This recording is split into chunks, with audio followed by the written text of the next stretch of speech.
Emmanuel Macron est un homme brillant, mais il n'a pas l'intelligence des territoires.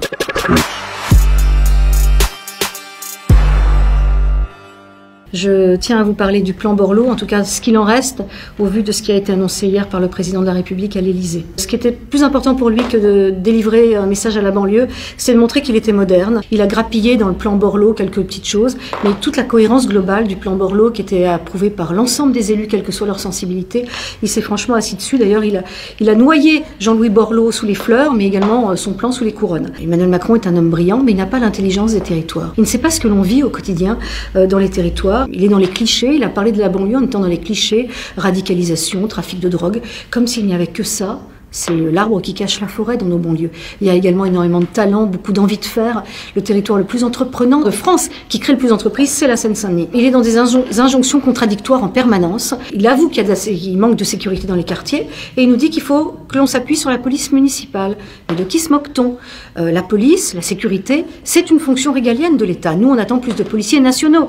Et quant aux policiers municipaux, on a même du mal à les embaucher puisque l'État n'organise pas suffisamment de concours pour les former. Et nous, pendant ce temps, eh bien, les maires, quelles que soient les sensibilités des uns et des autres, notamment en banlieue, on se bat pour garder les services publics. Je me suis battue pour garder Pôle emploi. Je me bats actuellement pour garder mon hôpital. J'ai dû donner des locaux à la sécurité sociale pour qu'elle reste sur la ville. Voilà, ça c'est mon quotidien de maire et je crois qu'il est très éloigné de tout ça et qu'il n'a pas ça dans le viseur. Moi, je me suis sentie méprisée par le chef de l'État et insultée quand il a osé par 3 fois dire le mot de clientélisme. Alors si on reprend quelques éléments de ce qu'il nous a dit, 30 000 stages pour les mômes de 3e. Ah ben ça c'est formidable, hein. On l'a pas attendu, ça fait longtemps que nous on s'en occupe des stages pour les mômes de 3e. Je n'attends pas d'un président de la République qu'il vienne me dire ça. J'attends par contre qu'il vienne peut-être nous aider pour développer les transports et donc l'attractivité de notre territoire et donc les entreprises et donc les emplois. C'est ça, c'est cette impulsion-là qu'on attend. Pour le reste on sait faire. Comment se fait-il qu'on a moins de policiers, des policiers plus jeunes, qui demandent à revenir en province dès qu'ils ont fait quelques années en Seine-Saint-Denis. L'éducation coûte quand même moins cher en Seine-Saint-Denis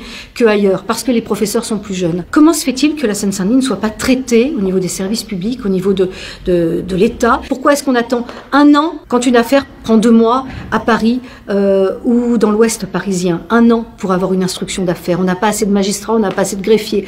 Nous, on ne demande que le droit commun. C'est tout. Pas plus, pas moins. J'aurais aimé qu'il nous parle de culture et d'éducation populaire. Parce que tout commence par ça. Au lieu de voir dans les banlieues des radicalisés et des vendeurs de drogue, il y a tellement d'autres choses. Moi, j'ai 200 jeunes qui mettent la pagaille dans cette ville, j'ai 54 000 habitants. Donc les 53 800 autres, on n'en parle jamais. Cette politique culturelle qui irrigue nos quartiers, ça, on en a énormément besoin pour que les jeunes poussent et poussent bien. Il vient de nous reculer de 5 ans le métro du Grand Paris. Et ça, par contre, les jeunes ont besoin de culture et de mobilité pour rattraper le réseau que d'autres jeunes des milieux bourgeois ont. C'est là-dessus qu'on l'attendait, c'est là-dessus qu'il n'était pas au rendez-vous.